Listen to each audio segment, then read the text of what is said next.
Here we are, Bentonville, Arkansas, and behind me is a Helio Courier in pristine shape, courtesy of Jodie McAlister from Little Rock. And Jodie, you came across this airplane what year? I came across this airplane, I think it was 2019. Oh, really? 2019. Yes. Not that long ago. No, I've had it about 7 years now. So it's about 7 years. I've had it about 7 years.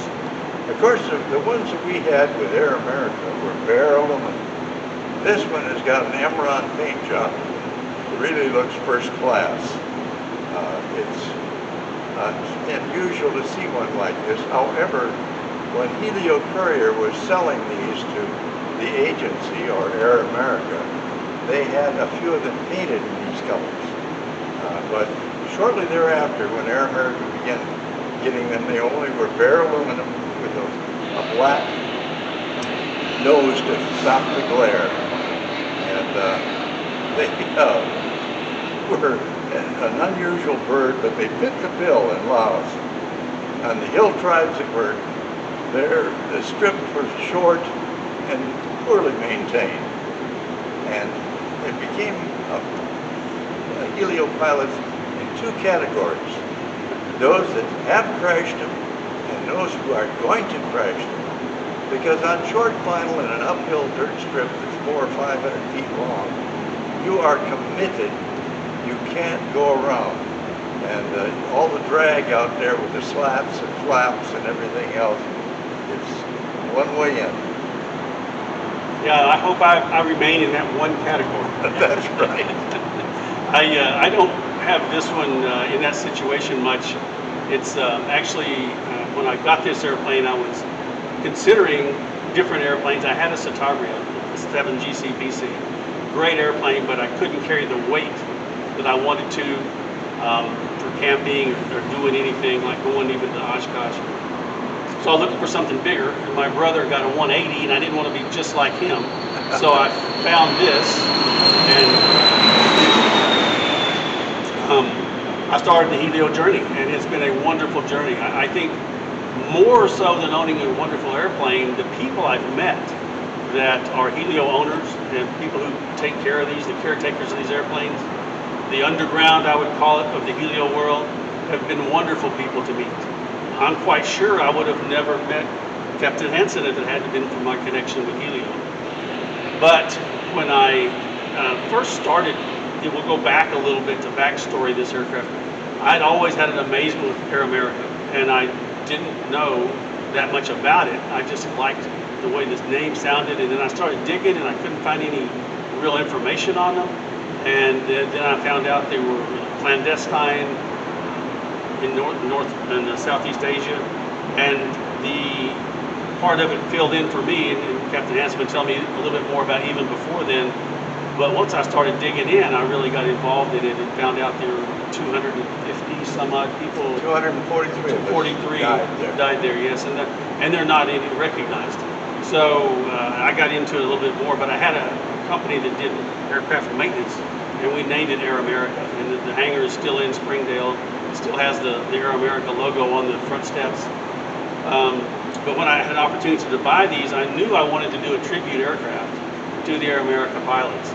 And I did not want to polish aluminum. To be 100% selfish about why I painted this way, is I didn't want to polish aluminum. And I met a guy that worked at Pittsburgh when they built these, and he said there were 4 or 5 that went out initially, right off the first batch, that were painted in this paint scheme. However, in this paint scheme, the gray was a polished aluminum, and then the other was painted with the same color, blue and white. But I didn't want to polish aluminum, so I painted it to look like polished aluminum. But as I told Captain Hansen, I took a little heat initially from a lot of people saying there were never any with this color. There weren't many, but there were a very few. And I think Captain Hansen has either seen some or been around some. So that rectified my issue there. But flying this thing is always, it's like a horse to me, a thoroughbred horse. Every time you get in the seat, you have to go through a little bit of either it's going to break you or you're going to break it. And I'm still fortunately on the upside of that. There's been a few crosswind landings that were very questionable to say the least, but it hasn't ground looped yet, knock on wood. Hopefully it doesn't, but these things are very prone to ground looping, especially on asphalt. That's right. On dirt, you got a little slide. You can get do. away with it. You can But really, on asphalt or cement, boy, it's unforgiving. it is. And you're not the only kind of airplane. Cessna 180 that way too. And going back a few more years, the 190 and 195 were mean that way.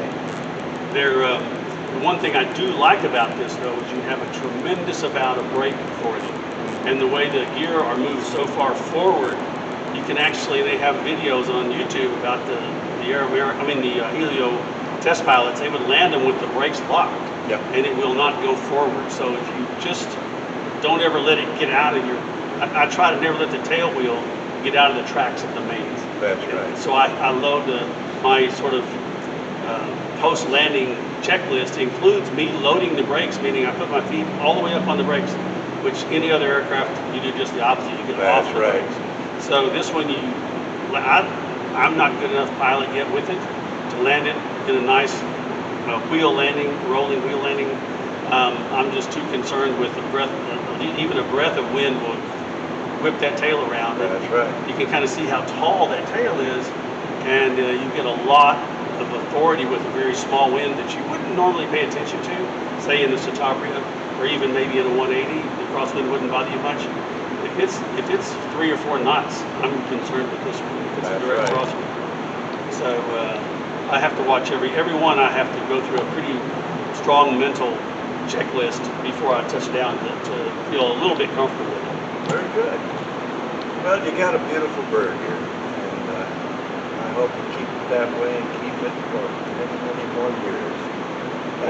Thank you, and I hope so. And the part of the being a Helio owner is the camaraderie with the people that own these that still keep them flying and have parts for them, and the underground that kind of keeps it going.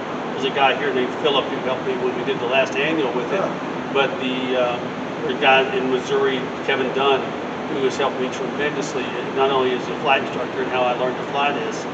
You know, normally when you check in and out a new aircraft, it's about a 5-hour check, right, for the insurance and for your comfort. I did 25 hours and felt like I needed 25 more. So when I first got it, it was. Well, you're never fully checked out. You're not. Every time's a little bit different.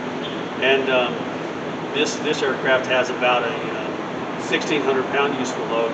And I think that you said that those numbers didn't amount to much. We didn't care. You put a dozen people in the back, away you went.